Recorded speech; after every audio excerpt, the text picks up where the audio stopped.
Good morning. This is Mission Control Houston. Welcome and thank you for joining us for today's edition of ISS Update this Thursday, March 22nd. We are now coming to you live from inside the International Space Station Flight Control Room, where the team here has been monitoring the systems aboard the station and supporting the day's activities of the Expedition 30 crew members. Leading the Orbit 2 team here in the Station Flight Control Room today is Flight Director Mike Lammer, shown here in the right-hand side of your screen in the white shirt, with astronaut Dan Tawney next to him in the blue shirt, who is serving as Capcom, relaying all ground messages up to the crew. Tawney flew to the International Space Station for the first time aboard Space Shuttle Endeavour STS-108 in December 2001, bringing with him the Expedition 4 crew to the station. On his second spaceflight, Tawney served as Expedition 16 flight engineer and spent 120 days living and working aboard the International Space Station.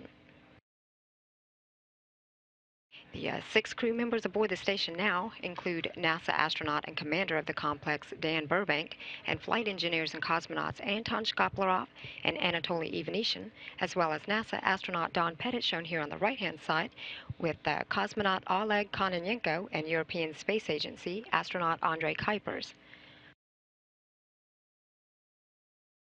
Commander Burbank, Shkaplerov, and Ivanishyn arrived at the orbiting complex mid-November last year. They will complete their 130th consecutive day in space today, with a little more than a month remaining of their 5.5-month stay aboard the space station. Meanwhile, Burbank, Kononenko, and Kuipers launched to the space station 3 months ago on December 21st, arriving at the station 2 days later and making up the complete crew of the Expedition 30 that is now aboard the space station.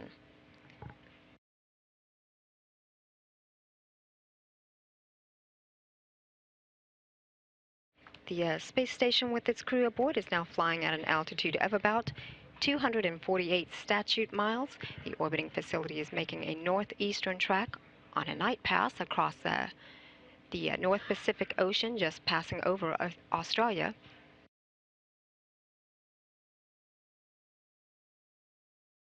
Today, Station Commander Dan Burbank, flight engineers Andrei Kuipers and Don Pettit are working on more cleanup of the permanent multi-purpose module, also known as Leonardo, or the Space Closet. The crew members are relocating items and storage to their permanent spaces aboard the International Space Station. Much of this cleanup is being done in preparation of the soon-to-arrive cargo ship, the European Space Agency's Automated Transfer Vehicle 3, or Eduardo Amaldi. Eduardo Amaldi, with its 7-ton load of supplies, is scheduled to lift off aboard the Ariane 5 rocket from Kourou, French Guiana, late this evening at 11:34 p.m. Central Time, and begin its 5.5-day journey to the space station.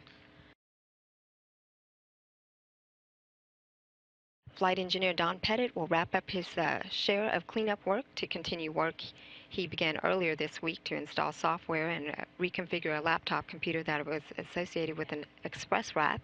These express racks are housed in a refrigerator-sized container that acts as an exterior shell. They enable quick, simple integration of up to 10 experiment payloads. And Andrei Kuipers will then take a break from the cleanup activity to perform some maintenance to the water recovery system. The system converts urine, sweat, and condensation into safe, drinkable water for the crew's consumption. Earlier this morning aboard the International Space Station, Commander Burbank kicked off his day with 2 hours of daily regular exercise. He participated in an inventory management stowage conference and set up for several hours of transferring items from that permanent multi-purpose module. Flight engineer Don Pettit did some preparation work for the configuration to the Express Rack laptop computer, and Andrei Kuipers spent a significant amount of time early this morning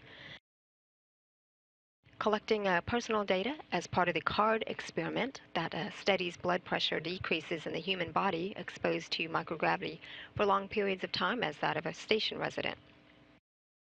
Kuipers then also tended to another science experiment known as Viable, or the evaluation and monitoring of microbiofilms inside the International Space Station. That study looks at the development of microbiofilm development on space materials. The results from this study may lead to solutions to improve the environmental quality of manned confined habitats on space, but also specific bases and modules on Earth where humans have to stay for a long term, particularly for scientific purposes. Meanwhile, on the Russian side of the house, Anatoly Ivanishin had spent a couple of hours with activities for the pneumocard experiment that studies the adaptation of the cardiovascular system of crew members during a long-duration microgravity mission. Cosmonaut Oleg Kononenko had snapped images of the Earth for the Uragan, or hurricane, experiment that studies Earth's natural resources by monitoring catastrophes.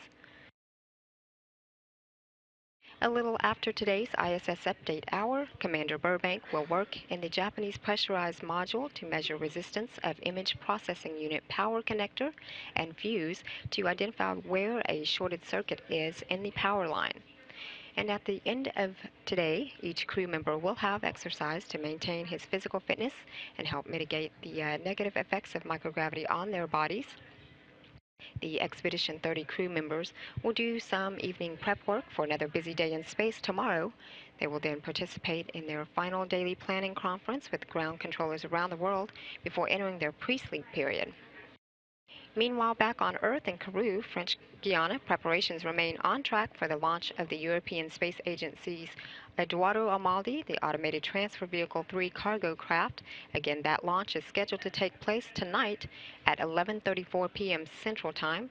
Launch coverage will begin here on NASA television at 11 p.m. tonight. The crew is scheduled to go to bed at 3:30 p.m. Central Time and is scheduled to be asleep at the time of launch. However, Mission Control Houston will be uplinking the video of the launch real time for the crew's viewing. This is Mission Control Houston.